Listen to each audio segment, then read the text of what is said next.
those? I mean, obviously you've gone to plenty, but are there some that stand out, or the stories you want to share me with me? I have a Oh, great story I I have to love it. share with you.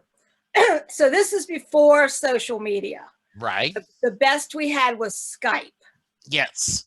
And so somebody would take the Skype roll and list the songs being played on backstreets.com Right. for various shows.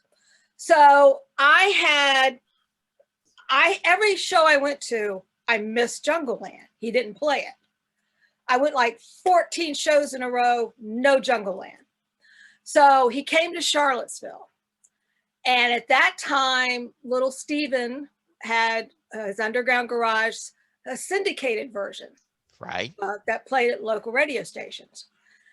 And I knew the radio stations could go backstage because they were affiliates for the show. Mm-hmm. And so I called my same friend who I didn't work for at the time. He worked at a rival radio station. And I was like, oh, I'm so embarrassed to ask you this question, but if there's any chance you can get me in backstage to see little Steven. And Dave said, what are you talking about? I went, Dave, your station plays the underground garage. The radio stations can get it. I'll call you right back. So, and 10 minutes later, he called me back. He says, we're in. And thank you. He was the program director of the station and didn't even know. Oh, how funny. Yeah. So we all went, and of course, I was very naive. I brought all this little Steven memorabilia. And of course, we get in, no autographs, just pictures. Okay, fine. So we get our pictures, and as I'm slowly leaving, I'm really taking my time. And I had the 45 of Sun City. And I kind of held it up at Steve, and he motioned for me to stay put.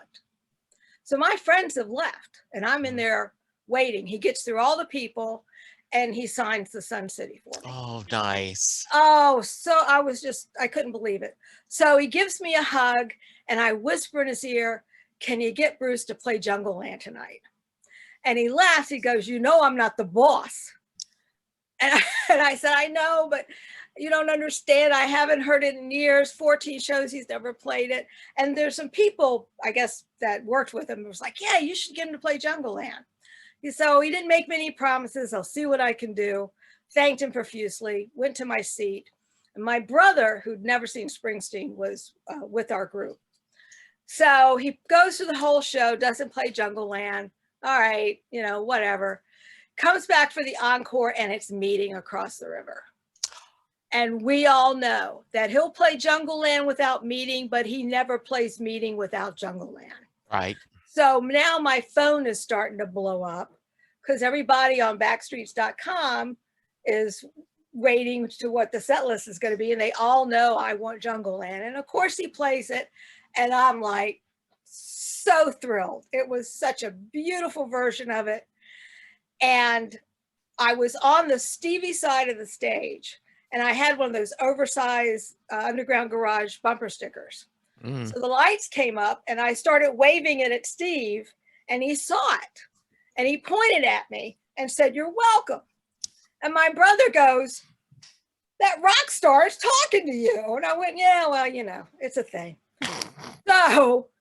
So finally, we got a hold of the set list, and he had crossed out whatever he was going to play and put in Jungleland and Meeting. So he wasn't going to play it that night. Steve made it happen. I will take that to my grave. It was the best night ever. I love that story.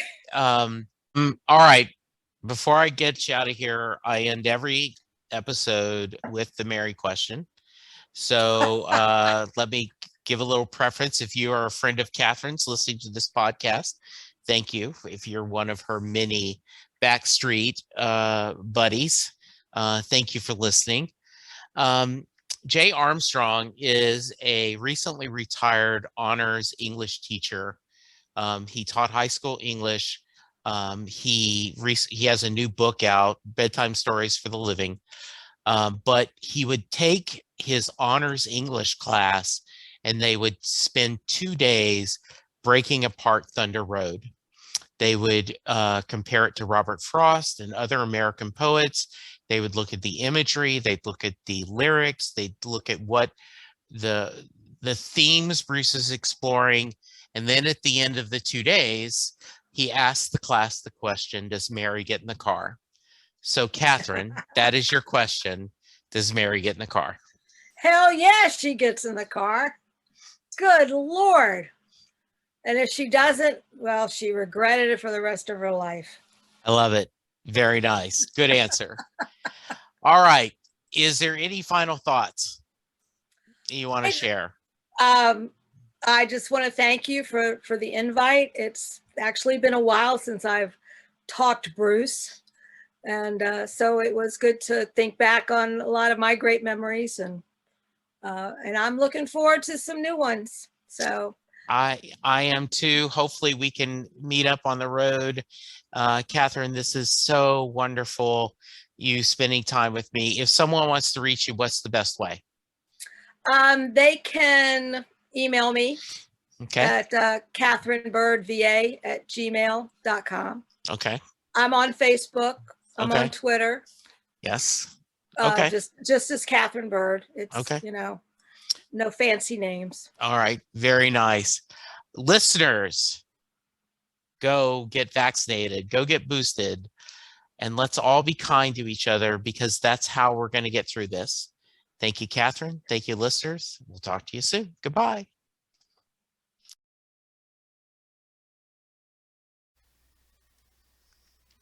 Hello, everyone. I am Jesse Jackson, and I hope you enjoyed this small clip from one of my Set Listing Bruce episodes. I'm always looking for feedback and, more importantly, guests. If you want to share your Springsteen fandom story and answer the Mary question, post below on the comments or send me an email to setlistingbruce@gmail.com. If you're passionate about other musicians or topics, I'm always up to record a B-side episode where we get off the Bruce train and dive into other topics.